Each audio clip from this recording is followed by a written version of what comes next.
ગ્રસ્થના દ્રષ્ટિકોણથી આ સત્સંગી જીવન શાસ્ત્રને જોઈએ ને તો ભક્તો, ભગવાનના સંદર્ભમાં આવી કલ્પના ન કરી શકાય એવો આપણો અધિકાર પણ નથી, પણ છતાં પણ શાસ્ત્રના શબ્દોની હારો કરવી, શાસ્ત્રના શબ્દોની હારો કરવી એટલે શું? તો 16 સંસ્કારમાં પહેલો સંસ્કાર ગર્ભાધાન સંસ્કાર આવે. ગર્ભાધાન સંસ્કાર પહેલા ની એક પૂર્વ ભૂમિકા હોય છે, અને એ શું? તો કે પતિ અને પત્ની, ધર્મ અને ભક્તિ એક સંકલ્પ કેવળ શું? અમારે ત્યાં ભગવાન પધારે. એમ એક એવો અનુષ્ઠાન વૃંદાવનની અંદર જેમ ધર્મ અને ભક્તિએ ભજનનું અનુષ્ઠાન કર્યું અને ભગવાન રાજી થઈને વરદાન આપતા કીધું, જાઓ અમે તમારે ત્યાં પ્રગટ થઈએ છીએ, જન્મ લેશું. એમ ગ્રસ્થાશ્રમની અંદર એ ગ્રસ્થ લૌકિક દ્રષ્ટિ ગ્રસ્થની ક્રિયા છે, પણ એ શાસ્ત્રની સૃષ્ટિના ક્રમનો એક ભાગ છે.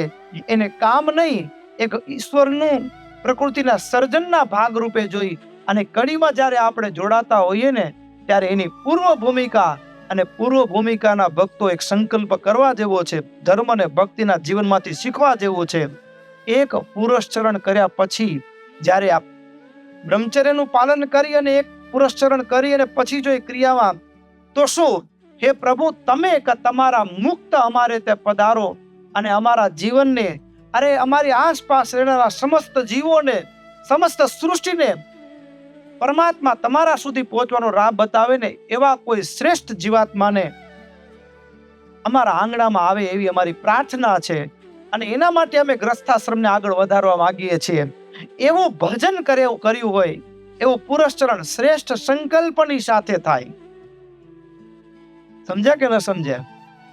શ્રેષ્ઠ સંકલ્પની સાથે એક જિંદગીનું મંડાણ થાય અને ત્યારે ભક્તો એ આપણું આંગણું ભગવાનને, ભગવાનના મુક્તોને આવવા માટેનું એક સ્થાન બની જાય, એવી ભૂમિકા બની જાય કે આપણે એવી પાત્રતા તો બતાવવી પડે ને કે હાલો અહીંયા કને, કારણ કે મુક્તો દિવ્ય રૂપે અનંત વિચરે છે, આપણી આંખ નથી દેખતી.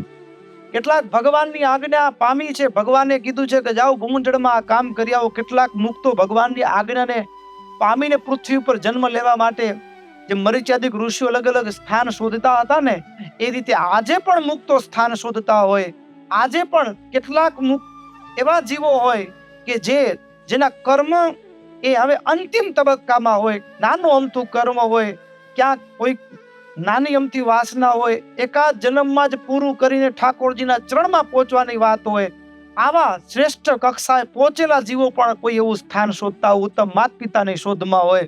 અને ત્યારે એ આપણું જીવનને પાત્રતા જુએ ને ત્યારે જીવ એ મુક્ત આપણા આંગણાને પસંદ કરે. ત્યારે જીવ એ માની કુખને પસંદ કરે અને બ્રહ્મરૂપ થાવું એમ નહીં, એ બ્રહ્મ મૂર્તિમાન કુખમાં બિરાજમાન થઈ જાય.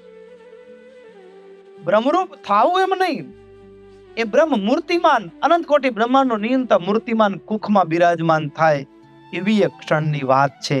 એટલા માટે ભક્તો સત્સંગી જીવન શાસ્ત્રમાંથી કે ધર્મ અને ભક્તિના ગ્રસ્થ જીવનમાંથી આ તબક્કો પણ શીખવા